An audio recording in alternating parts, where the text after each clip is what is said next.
sabihin? Gusto ko lang sagutin. Ito, sagutin ko lang. In fairness ko, lahat ng mga mahirap na lumaki, nagbibenta ng suka na kagat ako. Napakasakit po pakinggan na kami daw, yung aming team sa PDP, parang nagbibenta lang ng suka, tapos binigyan ng sinusin. Anong tingin nyo kaya ito ni Himlok? Abogado yan! Katong ni Sinimulok, abogado yan!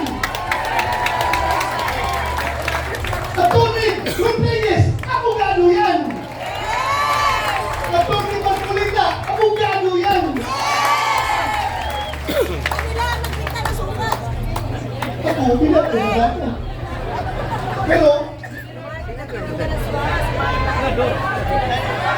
bulag, abogado. Ako lang, talagang, alam nyo, yung suka, maliit pa ako, yung lolo ko po, mananggiti. Alam nyo, mananggiti. Yung maakyat sa puno ng niyog para kukuha ng tuba. Sinasamahan ko yan every morning.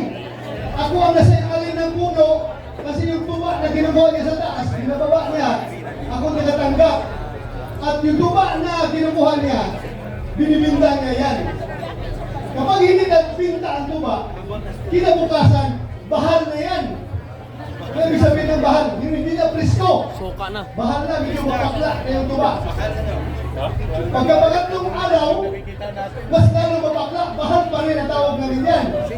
Pero after the third day, hanggang 1 week and onwards, yung tuba ay nagiging suka. At yung suka na yan, hindi niya kinikwinta ng lolo ko, ang kanya tuba lang. Pagkabinta ng tuba, sa kanya yung pera. Pero yung suka, sobra lang, ako na magbibinta niyan. So, income ko na yun. Pambaon ko pang eskwela. Nilalagay namin sa butilya ng buti ng lumnik. Alam niyo yung lumnik? Lapad, isa kayo lapad, yung tagluay. Nilagay namin yan, bibisplay ko sa labas ng bahay namin para mabili ng mga kapitbahay na dumadaan. Kaya, huwag nating maliitin yung mga nagtitinda natin ng suka. Dahil hindi po masarap, ay hindi po bawal mangarap ang isang nagtitinda ng suka na mabili sila doon. Ako nagtitinda ng suka, pero nakapag-basketball degree ako. Nakapag-doktor of philosophy ako. Naging security pa ako. At ngayon, nag-isinador pa. Kaya sa lahat ng nagtitinda ng suka dyan, malaki ang tsansa nyo na magiging senador.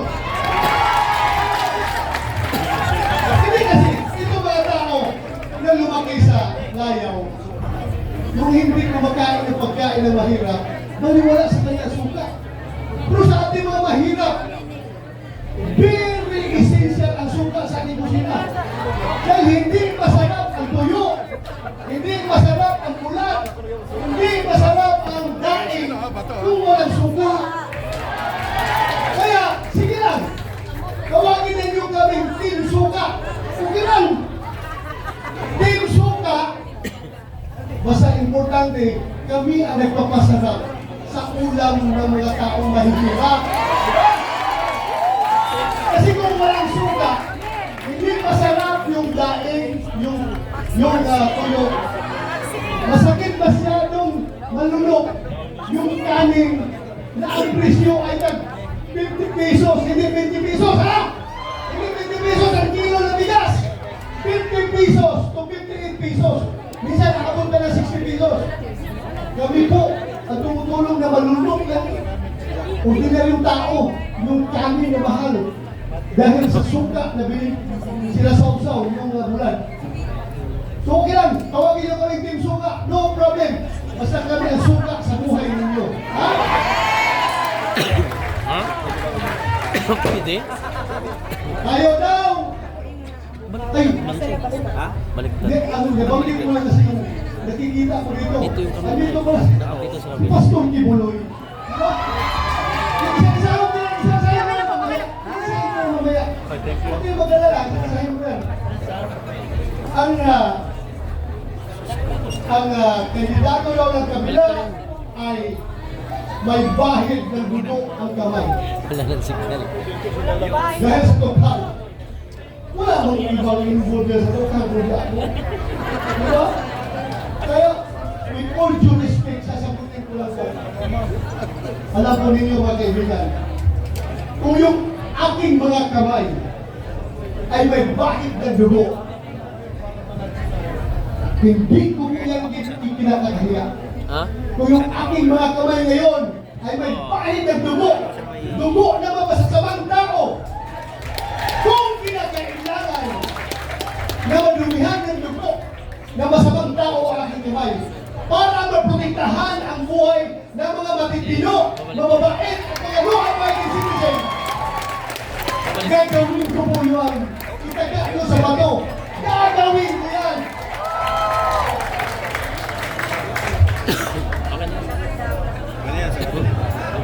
Alam nyo, ang uplan ko ay napakaganda po. Nung sinabi ko na wala kaming host, wala magsusuporta sa amin, wala kaming resources para mag-conduct ng rally. Wala po kami ang pinipilaban. Kaya kami ay gawa na lang ng tukhang na pangampin. Pagkagapan na, tutukhang na lang, tuktukhang nyo. Puntahan lahat ng bahay na pwede kaya puntahan, katukin. Shoutout po sana all. Pag-open yung Thank you so bituan. much. Nakangisi yung maaari. Oh, salamat. Pakiusap ako kung buto kami, mga pinipilaban at buong team ng suka. Pag-apisan na nyo kami. Pero pag-open ang bituan, nakasimangot, sorry po, hindi po ka. Okay lang po, alis kami. Yun na po ang discard na gagawin namin. Dahil wala kaming pondo. Wala kaming pondo. Kaya, sundutin ko na lang rin yung sinasabi. Sinasabi kaya ni Atty. Jimmy Bundok na kami sa Senado, Senator Bongo, Senator Romero Padilla at ako, wala po kami magagawa kahit anong gawin namin. Objection, Your Honor, Mr. President. Objection, Mr. President. O kung hindi kami pakinggan, kahit mag-book out kami, hindi, wala kami mangyayari. Dahil numbers game yan. Majority rules. At tulad kami, we cannot the majority. Kaya, kailangan namin ang suporta. Kung kami pabalikin ninyo sa Senado, kami ni Senator Bongo, talagang kailangan namin na makakasama Atty. Jake Bundok, Atty. J.B. Himlo, Atty. Rodriguez, Atty. Raul Lambino, Atty. Marcolita. Napakagaling na abogado. Kailangan natin. At ang pinaka-importante, si Pastor Apollo Tingol. Kahit na kaming lahat ang lahat na kasama namin ay mga abogado, kailangan pa rin natin ng man of God. Para sa aming spiritual dimension. At si Philip Salvador, kailangan natin isama. So yun lang po, pag-usap ko sa inyo. Dagdagan ninyo kami, ibalik nyo kami doon, dagdagan nyo kami sa aming mga kasamahan. Yun lang po, maraming salamat. Magandang hapon sa ating lahat. Ma'am Ami Channel, salamat. Ibalik sa Senado, Ronald Bato.